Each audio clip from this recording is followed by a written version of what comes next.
NEET exam 2025తో పోలిస్తే 2026లో మరింత tough కాబోతుందా? అసలు ఎన్టీఏ చేస్తున్న ట్వీట్ల వెనుక ఉన్న ఆంతర్యం ఏమిటి? ఈ వీడియోలో తెలుసుకుందాం. Welcome to Edunine career guidance, Josh innovations private limited, Edunine overseas consultancy. నేను గాయత్రి.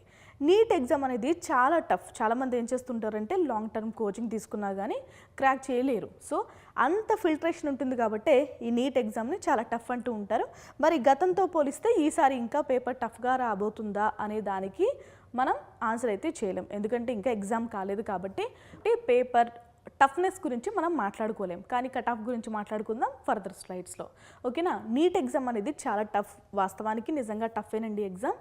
ఎందుకంటే డాక్టర్స్ అనేవాళ్ళు జీవితాలను నిలబెట్టేవాళ్ళు, దేవుడితో సమానంగా మనం కొలుస్తూ ఉంటాం కాబట్టి పేపర్ అంత టఫ్గా ఇస్తే వాళ్ళ చదువు కూడా అంత క్వాలిటీగా ఉంటుందని ఎన్టీఏ భావించి ఈ ఎగ్జామ్ని అయితే అంత టఫ్గానే పెడుతున్నారు. గతంతో పోలిస్తే మనం ఎంసెట్టే రాసేవాళ్ళం, మెడికల్ కూడా ఎంసెట్టే కండక్ట్ చేసేవారు, కానీ గత కొన్ని సంవత్సరాల నుంచి నీట్ ఎగ్జామ్ రాస్తున్నారు. సో మెడికల్ని ఇంకా క్వాలిటీ పెంచడానికి, మెడికల్కి ఉన్న క్వాలిటీ ఇంకా పెంచడానికి అయితే నీట్ ఎగ్జామ్ని తీసుకొచ్చారు. సో ఇక మనం టాపిక్ గురించి మాట్లాడుకుందాం. వాస్తవానికి నీట్ ఎగ్జామ్ చాలా టఫ్.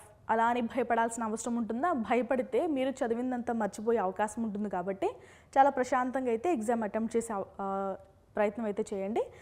ఇలా ప్యానిక్ అయితే ఏమవుతుందంటే యాంగ్జైటీ ఎక్కువైతే ఉన్నది మర్చిపోతారు. ఓకేనా? కామ్గా ఓపిక్గా ఎగ్జామ్ అయితే అటెంప్ట్ చేయండి, ఎందుకంటే ఇది చాలా చిన్న విషయం కాదు.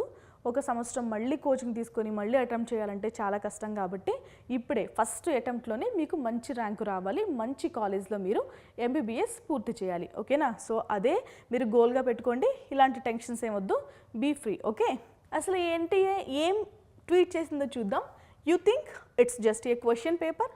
That's the biggest illusion. So ఈ ట్వీట్ చేసిన తర్వాత అందరూ భయపడింది ఏంటంటే ఇది ఎగ్జామ్ మాత్రమే కాదు, చాలా టఫ్గా ఎగ్జామ్ పెడతారు, అయ్య బాబోయ్ అంబాబోయ్ అనుకుంటున్నారు. అదేం ఉండదండి. వాళ్ళు చెప్పింది ప్రాసెస్ గురించి, వాళ్ళు ఎంత పకడ్బందీగా ఎగ్జామ్ కండక్ట్ చేయబోతున్నారు, ఎలాంటి లీకులు లేకుండా ఎంత టఫ్గా ఎంత పకడ్బందీగా ఎగ్జామ్ కండక్ట్ చేయబోతున్నారని చెప్పడమే వాళ్ళ ఉద్దేశం. ఓకేనా?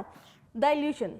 మనం ఏమనుకుంటాం, ఎగ్జామ్ చాలా సింపుల్గా ఇలా కండక్ట్ చేసేస్తారేమో, మనకి పేపర్ లీకేజ్లు కూడా మనం చాలాసార్లే చూసాం కదా. సో అలాంటిది ఏముండదు.